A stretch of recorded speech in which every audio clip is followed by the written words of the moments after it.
By video request, today's topic is psychedelic drugs. I am by no means an expert on this subject, so I went on Amazon and bought a book, and I'm going to read the book and approach it with a bit of medical knowledge and skepticism, and hopefully we can arrive at something close to what the truth is. So without further delays, psychedelic intro.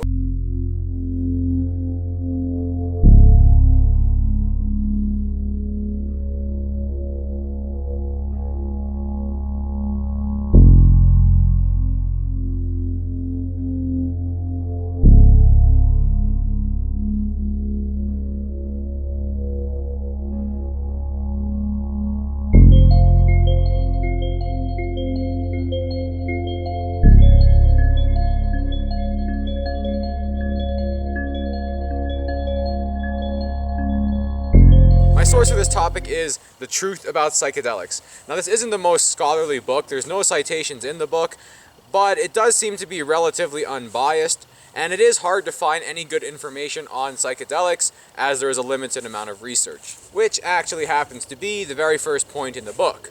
Now, I've been looking on CBC News and on the Huffington Post, and according to this book as well, apparently they're doing a lot more research into psychedelics again, but due to legal issues for the past while, there's been a lot of trouble researching them. So what do psychedelics do? They cause altered states of consciousness like ecstasy, dreams, near-death experiences, etc. So somewhat of a surreal, emotionally intense experience. There's three major types of psychedelics which you must understand. The first type is tryptamines, which increases serotonin and dopamine release and inhibits norepinephrine. So based on my medical knowledge, serotonin and dopamine have some role to do with pleasure, and norepinephrine has something to do with fear. But it's not nearly that simple. For example, having way too much dopamine will cause schizophrenia, and having too little amount of dopamine will cause cerebral palsy. The second type is lysergamides, which apparently nobody understands, and they say it's related to serotonin. And the third type is phenethylamines, and let me guess, it has something to do with dopamine and serotonin, maybe? It affects dopamine and norepinephrine. So I don't really feel like neurologically understanding the difference between any of these makes the slightest difference. Dopamine, serotonin, and norepinephrine are all neurotransmitters, and as far as I understand, neurotransmitters don't actually create any kind of pleasure or suffering. They simply relay a message. So you can kind of think of it like the postal service. Imagine your girlfriend, who you really love, always sends you letters by DHL. Well, then when you get a letter by DHL, typically it's going to be good news, right? And it's the same thing with neurotransmitters. Most of the time, pleasure messages are sent by serotonin and dopamine. So typically, serotonin and dopamine is good news, but not always. Like I said, too much dopamine can cause schizophrenia. Alright, so now let's go over some of the facts of the psychedelic high.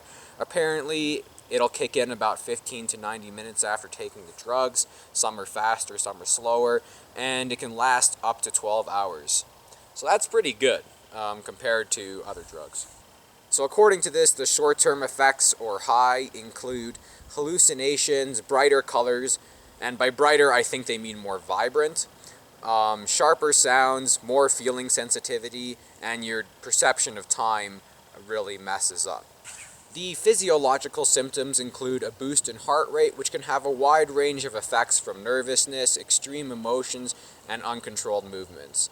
So, in my opinion, I would say watch the fuck out. That doesn't sound very scary on paper, but if your heart starts beating at like 200 beats a minute, and you have a distorted perception of time, and you think it's beating at 1,000 beats per minute, yeah, that could be pretty scary.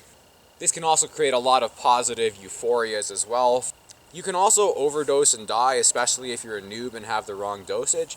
So I wouldn't do the drugs unless you're around somebody you really trust who's not going to fuck with you for fun. Long-term effects are drug dependence. If feeling high is a really good experience, then you're going to do more and more to get high as your body desensitizes.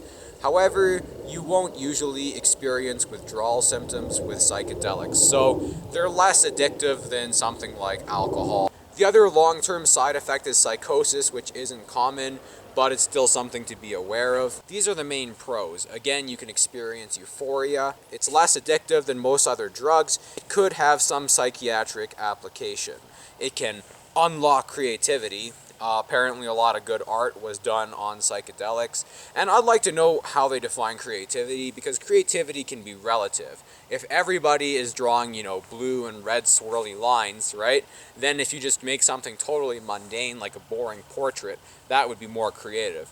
So what I'm saying is creativity to me has to be opening up constantly new ways of thinking, rather than just making you think the same way all the time but in a different direction.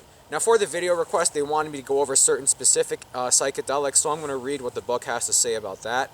The first one is LSD, or lysergic acid dimethylide. Apparently it causes altered thought processes, spiritual experiences, altered senses, out-of-the-body experiences. Okay, hold on a minute. First, I'd like to take the word spiritual and define it, because from my experience, nobody can define the word spiritual, and when people do give some kind of vague definition, it seems to me like it's just emotional experience, and they don't really know how to put those emotional experiences into words. Now, I have an interesting theory here about out-of-body experiences. Right now, when I feel something in my hand, everything is coming from my brain. My hand doesn't actually feel everything. My brain is figuring out this feeling and experiencing the feeling, and it's projecting that feeling into a position of space, which is close to where my eyes projected to, which is right here, right? Now I'm saying, is it possible for your brain to glitch? So you see your hand here, but you feel your hand over here, right? And how would you know where your hand actually is? Now, what these drugs do, in my opinion, is they really just scramble your brain, and I think it's completely possible to see your hand here and feel your hand over here, and this is what's going to cause an out-of-body experience. I've also noticed that most people are horrible when it comes to explaining subjective experience. People will tell you things like, you can't know what being drunk's like until you've tried it. Well, I imagined it, and then I did try it, and it was exactly like what I thought. Just by watching how other people feel and having some empathy, I can get a pretty good sense of what they're experiencing. As of such, when people don't really understand emotions and cognition well, I think their descriptions of subjective experience tend to be very wacky, and this is where the whole spiritual and out-of-body and all these other kind of weird ideas erupt from. The page in this book wasn't too good, so I tried out Wikipedia, and their article also kind of sucked. So I tried out drugabuse.gov, and the only other information I found was apparently you can get flashbacks a month later. So if you had an experience of terror, you could just suddenly feel terror struck out of nowhere, which is bad. Damn it, my internet stopped working, so I'll have to finish this video at home. Okay, honestly, my best information probably comes from my friend here who does a lot of drugs, and he says that LSD is one of the best psychedelics to do.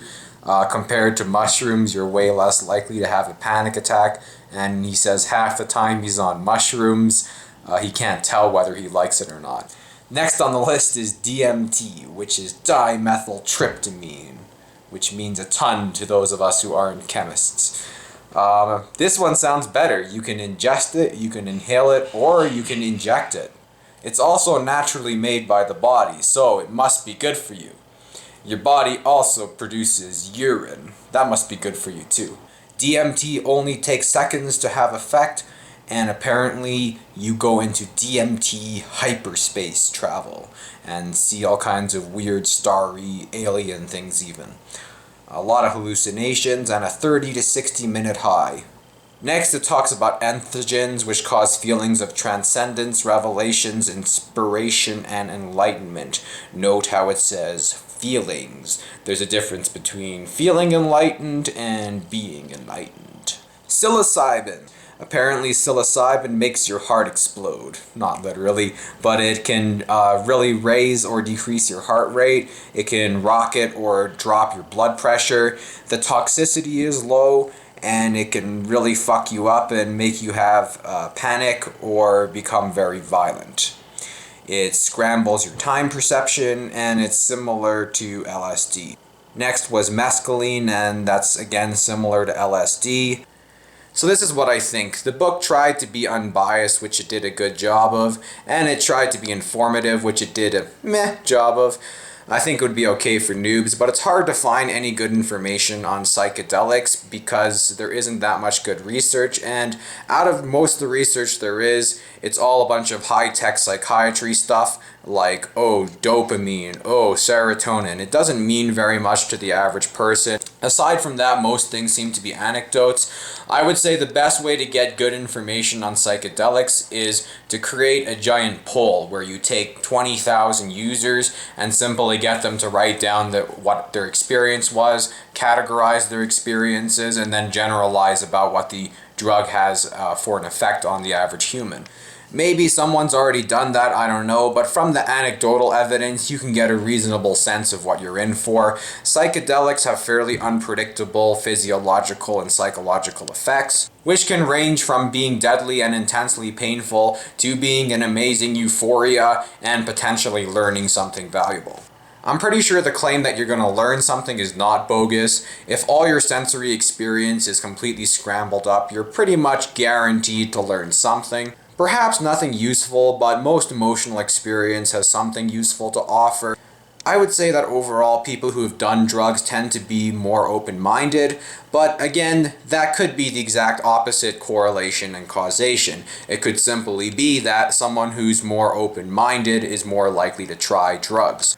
I've also met a lot of drug users who maintain this supreme level of arrogance where they think that you have to have tried this drug in order to understand anything about existence, and that's definitely not the case. While I do think that psychedelics can open a new door to emotional experience, I think that simply attempting to have more emotional experience will likely produce an even wider result. Simply stepping outside of the whole party and sex culture will open a giant door to new emotional experience. So I would say it's definitely possible that it could enrich your emotional experience, but when you consider all the side effects and cons, it seems like a very dangerous way to go about doing it. Overall though, if you're just really depressed or bored out of your mind and you just need to do something, psychedelics don't seem like a bad choice. There is some pretty bad short-term risks, but the long-term risks are pretty minimal. How reliable is the information in this video? Most of it comes from that book, and I give that book about a 7 out of 10. So let's say 7 out of 10. In case you were wondering, have I ever tried any psychedelics? The answer is no. This was a video request, and I did put in a reasonable 4 hours of research into it. Logical Morality is a totally non-profit organization. We don't even take donations. We don't enable AdSense. This channel is 100% for your own personal benefit. If you want to help me out, just leave comments, like the video if you like it, dislike it if you dislike it, share it, subscribe, check out my other videos, stuff like that.